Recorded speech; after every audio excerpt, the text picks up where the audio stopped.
Good morning, everyone. I'm Shivani and I'm back with another video. In this article, we'll discuss another scam. All right.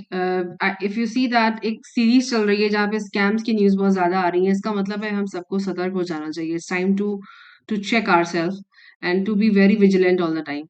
Because अब ऐसे experience लोगों के साथ fraud हो सकता है तो हम लोग तो like standing nowhere. So it is my suggestion to all of you, my personal suggestion that हमेशा विजिलेंट रहिए, किसी की बातों में नहीं आकर के अपना दिमाग यूज करिए and always be on the safer side. Alright, so let's begin with this.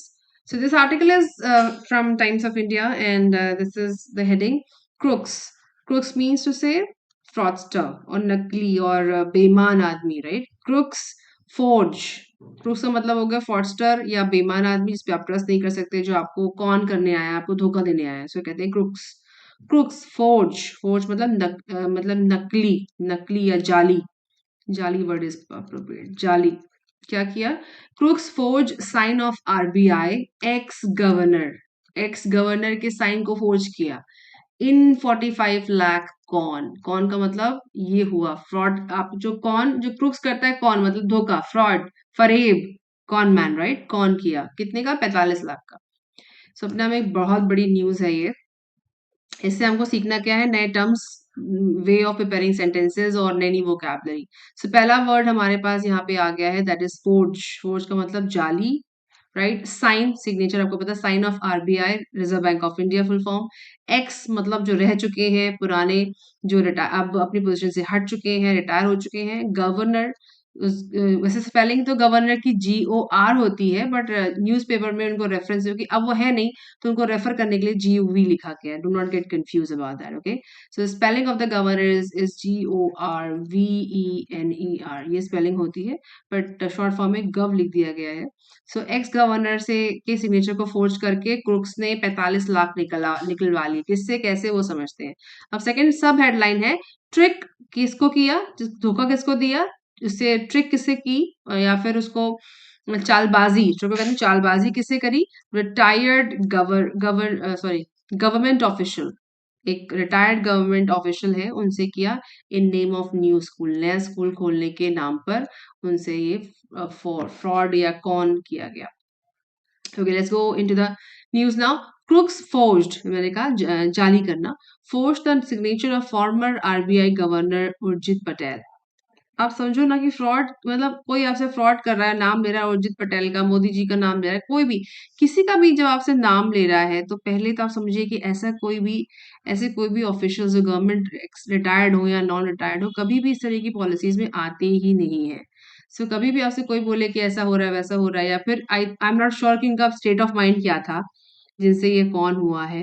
But कैसे कोई मान सकता है कि एक्स एक्स गवर्नर आपसे कोई ट्रांजेक्शन करना चाह रहे हैं, कोई पॉलिसी लेके आए हैं? मतलब I mean difficult to believe. So क्या हुआ? Crooks forged the signature of former RBI governor Urjit Patel and allegedly, कथित तौर पर ट्रिक किया उनको, उनसे चालबाजी की. अ रिटायर्ड गवर्नमेंट ऑफिशियल थे, उनसे क्या किया? Into paying off ₹45 lakh. उनसे उनको ट्रिक किया और उनको 45 लाख पे करने के लिए बोला, देने के लिए बोला. इन इंस्टॉलमेंट्स में, EMIs में, ऑन द मतलब इंस्टॉलमेंट मतलब पार्ट पेमेंट, कई बार में part payment. On the pretext मतलब प्रीटेक्स्ट, उसका जो बैकग्राउंड किया था उसके इस विषय में कराया करने को बोला. प्रीटेक्स्ट ऑफ इस्टेब्लिश मतलब शुरू करना, अ न्यू स्कूल, एक नया स्कूल शुरू करने के लिए उन्होंने बोला. इन गोरखपुर में, इन पार्टनरशिप, साझेदारी में, विद द यूके गवर्नमेंट. उन्होंने बोला यूके गवर्नमेंट से एक साझेदारी में नया स्कूल शुरू करना है गोरखपुर में. और ऐसा उन्होंने साइन फोर्ज किसके किए? उर्जित पटेल के. और उनको 45 लाख पे करने के लिए बोला. सोचिए, such a big scam on on the grounds of nothing. मतलब ट्रस्ट करने वाली कोई बात ही नहीं है इसमें तो. इन दिस कंप्लेंट, इस शिकायतकर्ता ने इस शिकायत में, कंप्लेन का शिकायत, इन हिज कंप्लेन, उस उनकी कंप्लेन में क्या था? द 64-year-old विक्टिम, जो यहाँ पे आपके पीड़ित हैं, वो 64 साल के हैं. सेट दैट, उन्होंने कहा दैट ही हैड, उनको मिलते थे, received WhatsApp call from a UK based number. UK के नंबर से उन्हें कॉल आती थी. And a women on the other side introduce, जो महिला दूसरी तरफ थी उसने इंट्रोड्यूस ऐसे किया था herself as an academician. Academician का मतलब होता है शिक्षा के क्षेत्र में कोई जाना माना नाम, सुप्रतिष्ठित लोग, जैसे जिनको बहुत नॉलेज है, बहुत सालों से शिक्षा के क्षेत्र में है और बड़े बड़े काम कर चुके हैं। सो एज एन एकेडमिशियन उसने इंट्रोड्यूस किया अपने आप को। The women proposed a meeting at the Reserve Bank of India building in Delhi to discuss the matter. यहाँ से उनको शायद फेथ आया होगा। उन्होंने कहा कि हम आपसे केस डिस्कस करेंगे, आपसे जो चीज है डिस्कस करेंगे रिजर्व बैंक ऑफ इंडिया की बिल्डिंग में और दिल्ली में, टू डिस्कस द मैटर। और उस महिला ने ऐसा प्रपोज किया, ऐसा उनको प्रस्तुत किया, कहा उनसे। व्हेन द विक्टिम प्रपोज का मतलब होता है प्रस्तुत करना, सामने रखना, ऐसा प्रस्ताव उन्होंने सामने रखा। व्हेन द विक्टिम रीच्ड, जब आप जो पीड़ित था जब पहुंच जाते हैं, रीच दे, जब वो वहां पहुंचे, द विमेन अराइव, महिला वहां पहुंची, वो भी वहां पहुंची। रीच और अराइव मतलब रीच का मतलब पहुंच गए, दोनों का मतलब सेम है, दोनों वर्ड रीच पहुंच और अराइव, अराइव मतलब पहुंचे, दोनों का मतलब सेम है, रीच और अराइव। अराइव थोड़ा सा ऐसे लगता है कि जैसे जैसे तैसे करके या मतलब फाइनली पहुंचे, अराइव्ड। और रीच का मतलब भी पहुंचना ही है, राइट। इसका लिटरल मीनिंग जो है वो लोग के सेम ही है ऑलमोस्ट, अगर आप देखेंगे थोड़ा बहुत इधर उधर उलटफेर मिल जाएगा, you can double check on dictionary. When the victim reached there, the women arrived with another accomplice. That is a word, accomplice. एक दूसरे साथी के साथ, who claimed, जो वो claim मतलब दावा कर रही थी, to be customs ऑफिसर, कि दूसरा एक व्यक्ति था उनका साथी था, वो एक कस्टम ऑफिसर था, ऐसा वो महिला दावा कर रही थी। द विमेन रिक्वेस्टेड, महिला ने रिक्वेस्ट किया द विक्टिम, पीड़ित को, to pay 50,000 as a duty fee for a gift. 50,000 आप ड्यूटी फी पे करिए, जो वो यूके से लाई थी उसके लिए। ड्यूटी तो आप उसी पे दोगे ना जो बाहर से लाते हो। तो आई डोंट नो कि ड्यूटी वो उनसे क्यों ले रही थी। The women requested the victim to pay 50,000 as a duty fee for a gift that she had bought for him from the UK. पहला पहला फ्रॉड यहाँ हो गया 50,000 का, कि उन्होंने कहा कि मैं वहां से जो प्रोडक्ट जो गिफ्ट लाई हूँ उसके लिए आप मेरे को 50,000 ड्यूटी फी पे करिए। देयर आफ्टर, उसके बाद, द विक्टिम वॉज एलिजिबली, कथित तौर पे, made to pay over 45 lakh in installment over the course of several months. और उसके बाद कथित तौर पे उनको 45 लाख रुपए इंस्टॉलमेंट मतलब कई बार में उनसे पे करने को बोला, सेवरल मंथ्स, कई सारे महीनों में, ऐसा नहीं कि एक महीने में, कई सारे, सेवरल, कई सारे। ही वॉज प्रोमिस दैट, उनको वादा किया गया था, that the money was a security deposit, जो पैसा है वो आपका सिक्योरिटी डिपॉजिट है, मतलब आपको वापस मिल, सिक्योरिटी एक तरह की सुरक्षित आपके लिए डिपॉजिट किया गया है, सही कहीं रखा गया है। एंड वुड बी रिफंडेड, और आपको वापस मिल जाएगा as soon as the school becomes operational, जैसे ही स्कूल शुरू होगा, संचालन में आएगा, आपको ये पैसा वापस मिल जाएगा। The women even issued him fake receipt, उसने और उस महिला ने उनको फेक मतलब नकली रसीदें भी दी उस पेमेंट के अगेंस्ट। अभी तो उनको इंटरेस्ट उनको यकीन हुआ इस बात पे, ट्रस्ट आया कि हाँ कुछ कुछ सही है। Fake receipts of RBI having the forge signatures of the former governor, the victim claim. उन्होंने कहा कि उर्जित पटेल के सिग्नेचर थे, मतलब उन्होंने वेरीफाई कैसे किया होगा कि उनके सिग्नेचर है, I am just questioning. Okay, I paid ₹24, आई उन्होंने बोला कि मैंने कितने, 24,35,114, right, 24,35,104 from my SBI account in 7 transactions, and इतना सारा पैसा from my central bank of India account in 9 transactions. Oh my God, तो उन्होंने इतना सारा पैसा SBI और सेंट्रल बैंक के अकाउंट से वहां ट्रांसफर किया। 9 ट्रांजेक्शन्स टोटल वो कर चुके हैं अभी तक। I have provided the bank account statement to the police, the उन्होंने जो जो स्टेटमेंट है, जो उनका चिट्ठा है बैंक का अकाउंट का, उन्होंने वो पुलिस को दिया, उन्होंने दे चुके हैं। आई हैव प्रोवाइड, उन्होंने कहा दे चुके हैं। The money paid was asked to be transfer to 7 banks. The money paid, जो पैसा पे कर चुके हैं, वॉज आज, मांगा गया था, टू बी ट्रांसफर्ड, किया जाना चाहिए, टू 7 बैंक अकाउंट, 7 अकाउंट्स में उन्होंने पैसा ट्रांसफर करवाया। 5 SBI accounts and 2 bank of Baroda accounts which was all in Delhi. To be transferred, was asked to be transferred to 7 bank accounts. अच्छा, और उनके 5 SBI के अकाउंट, 2 बैंक ऑफ बड़ौदा के account which are in Delhi, the victim said, जो दिल्ली में है उनमें। अब वो बंदे तो यूके के थे पर पैसा वो दिल्ली के अकाउंट्स में ट्रांसफर करा रहे थे, उनको यही से चीज हो जाना चाहिए था। अच्छा, the mobile numbers of the accused, जो अक्यूज्ड हैं, जो दोषी हैं, उनके जो मोबाइल नंबर्स हैं आर स्टिल ऑपरेशनल। उन्होंने कहा अभी भी उनके नंबर काम कर रहे हैं, नंबर बंद नहीं हुए हैं। एंड दे हैव आज उन्होंने कहा है, उन्होंने पूछा है for another 8 lakh from him. उन्होंने कहा है कि 8 लाख रुपए और दे दीजिए हमें। द विक्टिम क्लेम, उन्होंने विक्टिम ने, दोषी ने ऐसा दावा किया। The retired official has approach the court.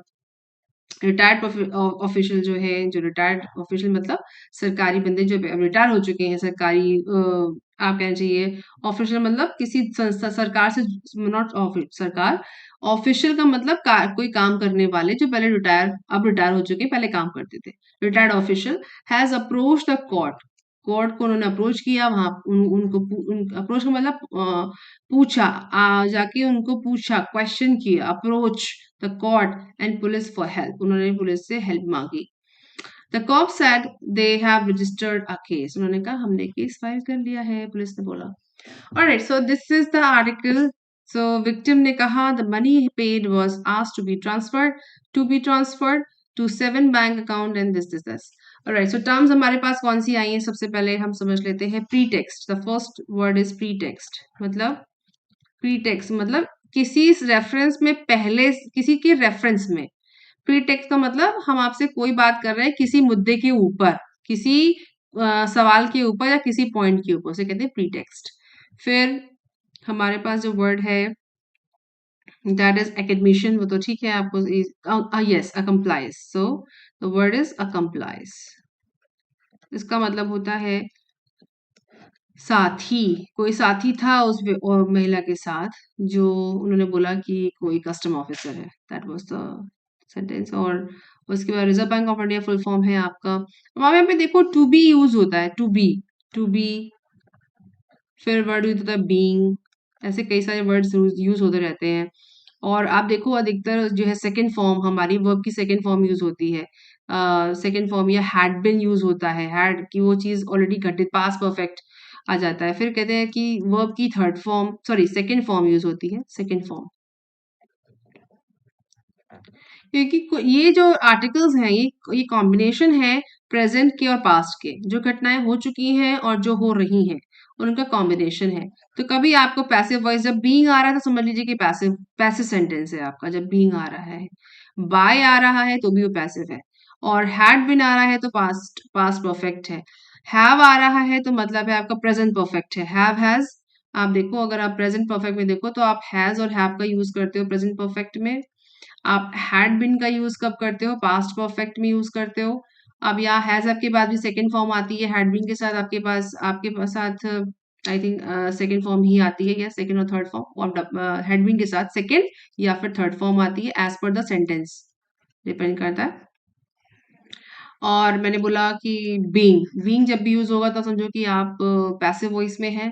और तो ऐसा नहीं है कि आपको बहुत रूल बाय रूल चलना है, बट ये देखो कि जहां जैसा सेंटेंस है वैसे आपको अपनी वोकैबुलरी को इन्हांस करना है। और जो आपको ये सब पढ़ के समझ में क्या आ रहा है कि इसको आप एज इस अपनी लाइफ में सेंटेंस फ्रेमिंग में कॉपी कर सकते हो। फॉर एग्जाम्पल, ये सेंटेंस लीजिए आप, जैसे आप यहाँ आते हैं, आई हैव प्रोवाइडेड, इन्होंने कहा I have provided the bank account statement to the police.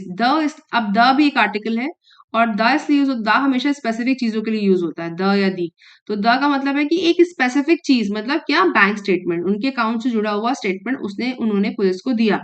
ठीक है, तो उन्होंने क्या यूज किया, आई हैव प्रोवाइडेड। तो मैं जरा इसको हाईलाइट कर देती हूँ। तो आई हैव प्रोवाइडेड, मैं दे चुका हूं, the bank statement to the police. जैसे आपसे आप लाइफ नॉर्मल कैसे यूज कर सकते हो, आई हैव प्रोवाइडेड या I have suggested this thing to you. I have, मैं कर चुका हूं, राइट, डन, चुका। सो आई हैव प्रोवाइडेड, मैं दे चुका हूं या मैं सजेस्ट कर चुका हूं। सो आई हैव का यूज आप कर सकते हो। दी तभी आप लगाओगे जब किसी स्पेसिफिक की बात, चीज की बात कर रहे होगे। इसके अलावा दो आर्टिकल्स होते हैं, ए और एन। एन हमेशा यूजुअली वाल साउंड के पहले यूज होता है, जहां पे ए, ई, आई, ओ, यू, इन जो वर्ड्स इससे शुरू होते हैं उसके पहले यूजुअली एन लगता है। नियम बहुत सारे हैं पर बेसिक रूल यही है। और अ का मतलब होता है एक, नंबर वन, मतलब एक चीज की बात हो रही है, a pen, a table, a laptop.